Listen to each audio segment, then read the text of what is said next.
Тікелей эфирдегі бағдарламамыз жалғастырамыз. Аймақ тұрғындары үшін жағымды жаңалық. 1 желтоқсаннан бастап Назарбаев зияткерлік мектебінде білім алу үшін өркен білім грантын тағайындау конкурсы өткізілуде. Жалпы құжат қабылдау қалай жүзеге асады, талаптары қандай және неше кезеңнен тұрады? Бұл сұрақтардың жауабын студиямызға келіп жайғасқан меймандарымыздан сұрап білеміз. Ендеше таныс болыңыздар.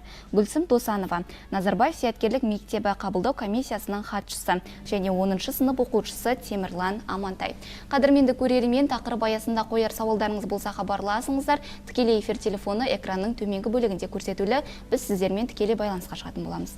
Студия төріне қош келдіңіздер дегіміз келеді. Гүлсім ханым, енді еліміздегі мықты мамандарды дайындауда Назарбаев зияткерлік мектебінің көші жоғары деп айтсақ болады. Жыл сайын халықаралық деңгейде ғылыми жобалар байқауында жүлделі орын иеленіп жүрген шәкірттерің өте көп. Сонымен қатар жыл сайын жаңа идея, жаңа бастамаларда өте көп шығып жатады мектептен. Енді осы тұрғысында мектептің негізгі ұстанымы мен құндылығы қандай, жалпы миссиясы қандай? Әуелі осы сауалдан бастасақ. Қайырлы күн.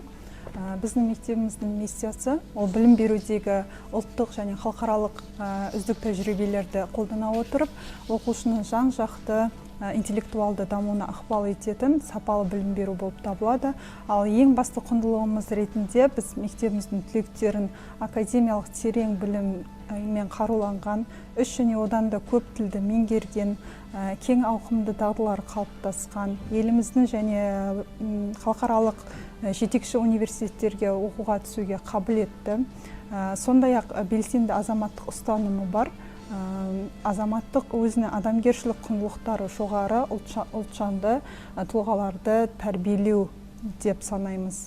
Түсінікті. Енді бүгінгі таңда Назарбаев зияткерлік мектебіне оқушыларды қабылдау талаптары мен алғышарттары қандай, күрделене түсті ме жалпы? Жалпы бізде оқушыларды қабылдау конкурстық іріктеу негізінде жүзеге асады. Бұл конкурстық іріктеу жүйесі 2013 жылы СИТО, Нидерландтағы СИТО педагогикалық өлшеулер институты және Америка құрама штаттарындағы Джонс Хопкинс университетінің дарынды жастар орталығы стратегиялық серіктестермен бірлесе отырып, Ұлыбритания, Австралия, Америка құрама штаттары және Нидерланды елдерінің халықаралық тәжірибелерін зерттеулеу негізінде қалыптасқан. 2022 жылы осы кешенді тестілеу құрылымына жаратылыстану бойынша жаңа бөлім енгізілді. Жаратылыстану пән бойынша үміткерлердің білімін бағалау бізге мектебіміздегі жаратылыстану математикалық бағыттағы пәндерді зерделеуге қабілетін анықтауға көмектеседі. Сондай-ақ олардың болашақта жоғары оқу орындарына түсер кезінде жаратылыстану ғылыми бағыттағы мамандықтарға түсу үшін бейіндік бағдар беруге негіз болып табылады. Түсінікті. Енді қанша кезеңнен тұрады құжат қабылдау және қандай құжаттарды қабылдау керек?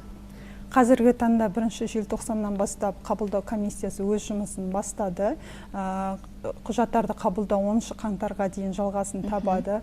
Негізінде қажетті құжаттар тізімін атайтын болсақ, ең бірінші конкурсқа қатысу туралы өтініш және толтырылған сауалнама.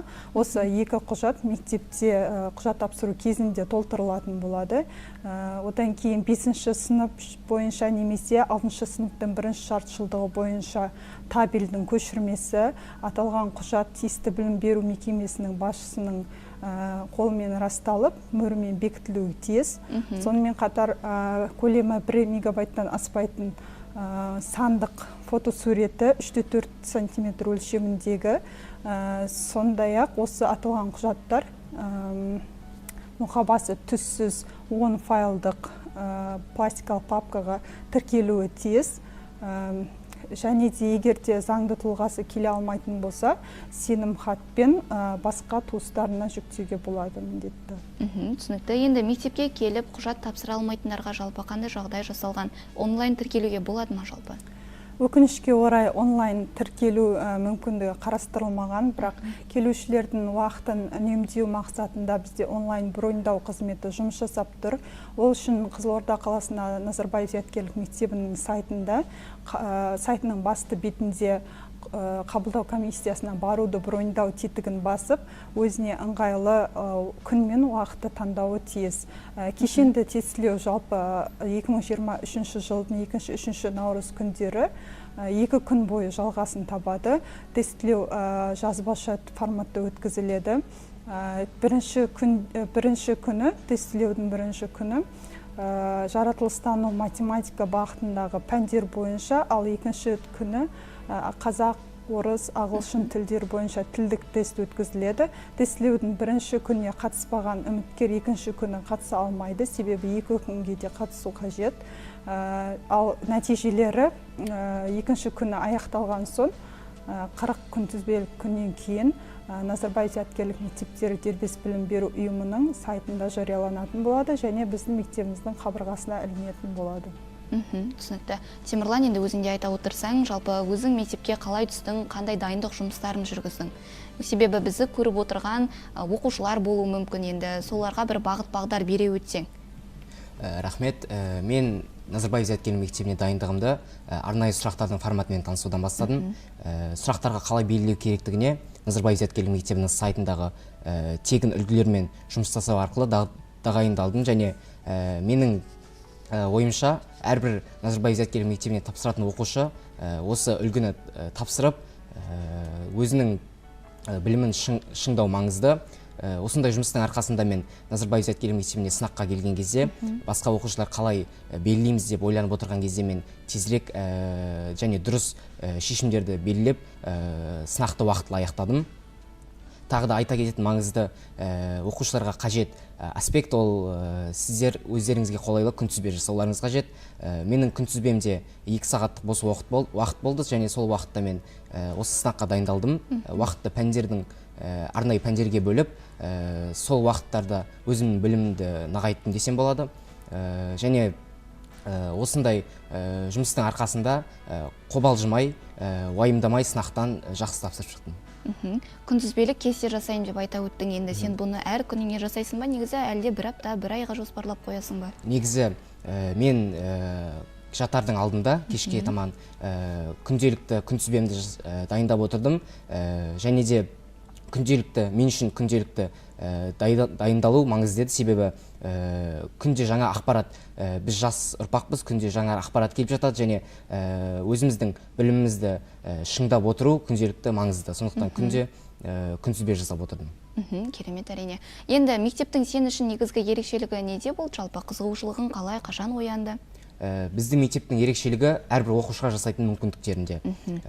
Біздің мектептің миссияларының бірі ол оқушының интеллектуалды, рухани және физикалық дамуы. Ғылыми, волонтерлік және спорттық белсенділіктер үнемі жүргізіліп отырады және осындай белсенділіктерге көптеген оқушылар қатысады. Осындай белсенділіктердің бірін мен бейнероликтен ғаламтордан алғаш рет кездестірген кезде Назарбаев зияткерлік мектебіне қызығушылығым ашылды. Сол кезден бастап өзіме мақсат қойдым. Ол 2017 жыл еді және сол кезден бастап Назарбаев зияткерлік мектебіне жоғары балл жинап түсемін деген мақсат болды. Отбасыммен бөлістім, отбасым, ата-аналарым қолдады және 2018 жылдың қыркүйегінен бастап жарты жыл бойы өзім дайындығымды жүргізіп отырдым. Сондай дайындықтың нәтижесінде 1000 баланың арасында 36-шы орында Назарбаев зияткерлік мектебіне түстім. Керемет.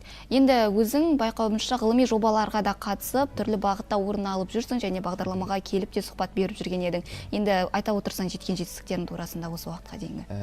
Назарбаев зияткерлік мектебіне түскен 7 сыныптан бері мен информатика пәніне қызығамын және Қазақстан мен ресейлік мамандар жасап жатқан информатика олимпиадаларына қатысып жүрмін.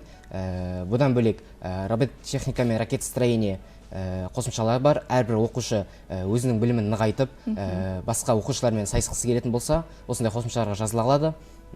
Айта кетерлік, біздің мектептің Максим Усольцев пен Нұрмұхамед Оразбаев атты достарымыз қазан айында әлемдік олимпиадаға барып келді. Және Нұрмұхамед Оразбаев Қазақстан туын әлемдік аренада көтерген болатын. Одан бөлек біздің мектеп көптеген мүмкіндіктер жасап отыр. Үлкен сынып оқушыларына SAT пен IELTS халықаралық экзамендерін тегін тапсыра аламыз. Белсенді әлі үздік оқушылар Шығыс Азияның, Европаның және Американың үлкен оқу орындарына 100% грантпен оқып жатыр. Және одан бөлек Қазақстанның кейбір вуздарында 12-ші сыныпты бітіргеннен кейін 2-ші курстан бастап оқу мүмкіндігі бар. Бұдан басқа көптеген жетістіктеріміз жеткілікті. Және алдағы уақытта мен Назарбаев зияткерлік мектебінде бұдан басқа жетістіктерді көрсеткім келеді. Керемет, әрине. Енді ғылыммен айналысуға жалпы барлық жағдай жасалған ғой оқушыларға. Енді өзіңе жалпы ғылымның қай түрі қаттырақ ұнайды, жалпы қызығушылығың қай бағытта? Менің қызығушылығым физика, информатика бағытында, және физика бағытында көптеген жұмыстар жасалып жатыр. Ертең осы жылы бізде үлкен сынақ тестілер болады, және сол тестілерден барлық Қазақстандағы ништардың арасында рейтинг шығады. Сол рейтингтан бірінші орын алу біздің сыныптың оқушыларының мақсаты, және өзім осы рейтингтің басында тұрғым келеді. Керемет, сәттілік тілейміз енді. Гүлсім ханым, өзіңіз де айта отырсаңыз, осы халықаралық деңгейде сапалы білім беретін Назарбаев зияткерлік мектебінің тағы қандай жаңалықтары мен жаңашылдықтары бар? Жалпы 2022 жылда қалай қорытындылап отырсыздар? Жаңа біраз жаңалықтармен зияткер оқушымыз бөлісіп өтті. Сонымен қатар жалпы еліміздің түкпір-түкпірінен келген 150-ге жуық ғылыми жоба авторлары бәйгеге түскен ғылыми жобалар байқауында жуырда ғана өзіміздің зияткер оқушыларымыз өз өнертабыстарын таныстырып өтті. Соның ішінде 8 жобамыз үздік деп танылып, жүлделі орындарға ие болды. Ал егін шаруашылығын цифрландыру тақырыбындағы жұмысымыз республикалық додада ең үздік жоба ретінде танылды. Атап айтар болсақ, егін алқаптарын автоматтандырылған суару, ол су ресурстарын үнемдеуге және оңтайлы суаруға мүмкіндік береді. Екінші жобамыз егін алқаптарының өнімдерін бақылау және оның өнім көлемін болжау тақырыбында болған болатын. Ал үшінші жоба ол мал шаруашылығын цифрландыру бойынша ауланы тазарту, қоқыстардан тазарту, одан кейін қоқыстарды жинау, жемді ұнтақтау және тарату адамның қатысуынсыз автоматтандырылған басқаруды көздейтін бағдарлама ойлап тапқан болатын. Ғылыми жобалардан басқа осы биылғы 12-ші сынып оқушыларының ағылшын тілін білу деңгейін анықтау мақсатында IELTS халықаралық емтиханын тапсырған болатын. Оқушылардың басым көпшілігі 8-0, 7-5 және 7 сияқты үздік жоғары нәтижелер көрсетіп, орташа 6-6 балды құрады, орташа бал. Сонымен қатар мектебіміздің түлектері арасында еліміздің ең үздік университеті ретінде танылған Назарбаев университетіне және халықаралық жетекші университеттерге түсу рейтингі артып келеді. Осы жетістіктерді атауға болады. Керемет, әрине. Енді еліміздегі осы ғылым білім саласының даму турасында не дейсіздер? Енді мемлекет тарапынан жасалып жатқан қолдаулар түріне тоқтала өтсеңіз. Қазіргі таңда мемлекет тарапынан білім саласына өте көп қолдаулар көрсетілуде. Соның бірі ретінде мысалға барлық мектептерде қазір инновациялық технологиялар және түрлі оқу ресурстарын қамтитын мультимедиялық, зертханалық, лабораториялық кабинеттермен жабдықтау, сонымен қатар IT алаңдардың ашылуын атауға болады, және де мұғалімдердің мәртебесін және мұғалімдердің біліктілігін көтеруде өте көп жұмыстар атқарылуда. Бұл жұмыстар өз кезегінде оқушылардың ғылыми жобаларымен айналысып, жаңашыл идеяларын жүзеге асыруға, тың технологияларды ойлап табуға және өз болашағын ғылыммен байланыстыруға үлкен зор ықпал етеді деп ойлаймын. Түсінікті. Темірлан, енді өзіңде айта отырсаң, қазіргі таңда 10-шы сыныпта оқиды екенсің, енді бірер жылдан кейін ұлттық бірыңғай тестілеу тапсырып, жалпы өзіңнің мамандығыңды әрі қарай жетілдіресің. Осы тұрғыда қандай маман иесі болғың келеді? Жалпы ел асып, шет елге барып біліміңді жалғастырасың ба, әлде елімізде қалып, еліміздің өркендеуіне өз үлесіңді қосқың келеді ме? Осы турасында айтсаң. Мен қазір кезде физика және информатика пәндерін таңдап отырмын. Болашақта Европа немесе Америкадан білім алып, солардың тәжірибесін қолдану арқылы Қазақстанға жаңа білім мен ресурстар алып келгім келеді. Қазақстанның қазіргі кезде көптеген білікті мамандар жеткілікті. Сондай білікті мамандар шетел асып кетіп жатыр. Сондай мамандар қазіргі кезде Қазақстанда бірігіп жұмыс жасайтын болсақ, өзіміздің ғаламторымызды дамытатын болсақ және IT физика салаларын дамытатын болсақ, біздің Қазақстан дамыған елдердің қатарына қосылатын еді. Сондай мақсатым бар, және де қазіргі кезде барынша жоғары және шыңданған білім алуға тырысып отырмын, және де басқа елдердегі оқушылармен тәжірибе алмасу жүріп жатыр. Түсінікті. Енді Гүлсім ханым, осы тұрғыда айта өтсеңіз, құжат қабылдау жалпы 1 желтоқсаннан бастап басталған болатын. Енді осы уақытқа дейін жалпы қанша тапсырыс келіп түсті деп айтсақ болады, қанша жаңада оқушы келіп, үміткер келді? Қазіргі таңда 50-ден аса құжаттар қабылданды. Яғни үміткерлердің өз таңдауында келіп құжаттарды тапсырып, таңертеңгі 9-дан кешкі 6-ға дейін құжаттарын тапсыра алады. Және сенбі күні 9-дан сағат 1-ге дейін құжаттарды қабылдау жүзеге асады. Тағы да қосып кететін жағдай, осы конкурстық іріктеудің кешенді тестілеуіне дайындық кезеңінде біздің мектебімізде виртуалды мектеп және каникулярлық мектеп деген жобалар бар. Виртуалды мектеп ол интернет желісін пайдалану арқылы осы тест сұрақтарына дайындалу, яғни күнделікті тапсырмалар орындалып отырады және соңында қорытынды тестілеуден өтеді үміткерлер. Егер де сол қорытынды тестілеудің 50%-нан аса нәтиже көрсеткен болса, каникулярлық мектепке шақырылады. Және оқушылар өздерінің қысқы және жазғы демалыстарында біздің мектебімізге келіп оқи алады, дайындық жұмыстарын жүргізе алады. Түсінікті. Одан кейін мектепте жалпы оқушылардың бос уақытын тиімді пайдалану барысында қандай да бір үйірмелер жұмыс жасайды ма? Сол туралы ақпараттандырып өтсеңіз. Әрине, өзіміздің мұғалімдердің тарапынан жүргізілетін 34 терең білімді беруге бағытталған 34 элективтік курстар бар, және де 6 үйірмеміз бар. Одан бөлек жаңағы педагог қосымша білім беру педагогтарының тарапынан 6 түрлі үйірме жұмыстары өткізіледі. Үйірме жұмыстары барлық негізгі пәндер аяқталғаннан кейін сағат 4-тен 5:30-ға дейін жүргізілетін болады. Сондай-ақ оқушылар өздерінің бос уақыттарында сағат 2-ден бастап қолдана алады. Түсінікті. Одан кейін байқайтынымыз, жалпы мектепте ғылым білімнен бөлек спорт саласында да өте бір үлкен биік жетістіктерге жетіп жатқандығын байқаймыз. Тоғызқұмалақтан болсын, үлкен бір әлемді бағындырып жатқан оқушылар шығып жатыр. Енді осы тұрғыда айта отырсаңыз, бұның барлығы әрине мұғалімдердің арқасында ғой. Осы тұрғыда мұғалімдер өздерінің біліктіліктерін жалпы қаншалықты арттырып отырады сол турасында? Біздің мектебімізде тоғызқұмалақ және шахмат бойынша қосымша білім беру педагогы жұмыс жасайды. Және осы жақында ғана тоғызқұмалақ бойынша турнир өткізілген болатын, желілік спартакиада. Сол турнирде біздің мектебіміздің зияткер оқушылары командалық бірінші орынға жетістікке жетті. Біліктілігін арттыру бойынша әрине бізде өзіміздің даму жоспарымыз бар, 5 жылға арналған және оқу жылына арналған. Сол жоспарға сәйкес әр мұғалім, әр педагог өзінің біліктілігін арттырып отырады. Түсінікті. Темірлан, енді сенің алдағы уақыттағы жұмыс жалпы жоспарыңды білсек, енді қандай тақырыпта, ғылыми тақырыпта ой қозғауды қаузап отырсың өзің?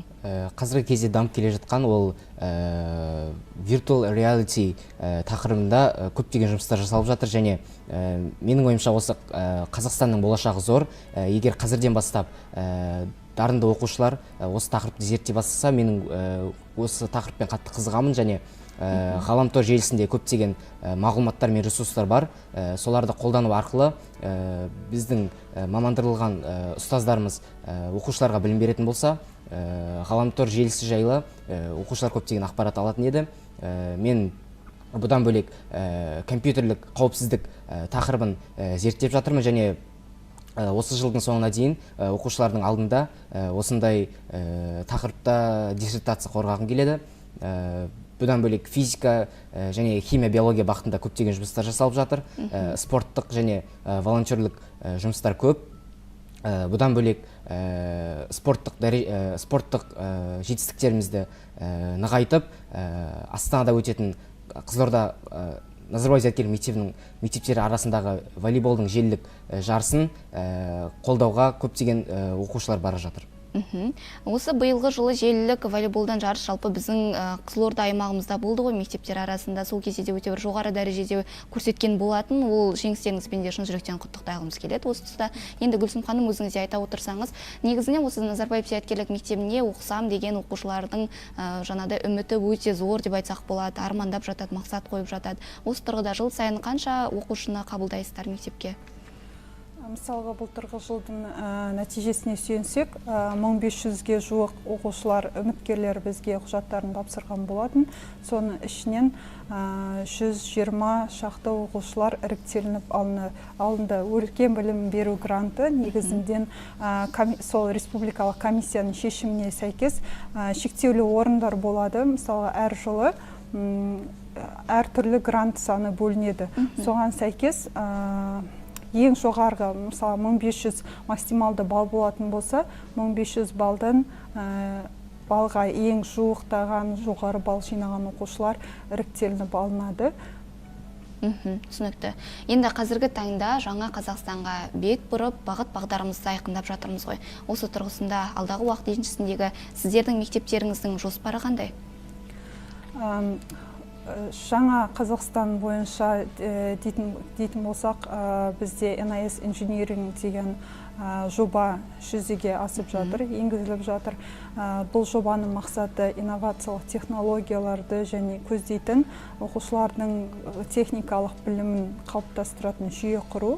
NIS Engineering екі бағыт аясында жұмыс жасайтын болады. Ол біріншісі робототехника және программалау, бағдарламалау. Бұл ұшқышсыз ұшу аппараттарын жасау және автоматтандырылған басқару жүйелерін құру. Және екінші бағыт ол үш өлшемді модельдеу және прототиптеу, яғни әртүрлі бұйымдарды, өнімдерді жасау болып табылады. Осы негізінен қазіргі таңда да бізде робототехника, үш өлшемді модельдеу курстары жүзеге асып жатыр. Бірақ мамандандырылған арнайы алаң құру жоспарлануда. Керемет. Енді Темірлан, жаңа Қазақстанның жалынды жастары қандай болу керек деп ойлайсың? Алдарына мақсат қойылатын оқушылар және жастар, ол біздің еліміздің дамуы үшін өте маңызды.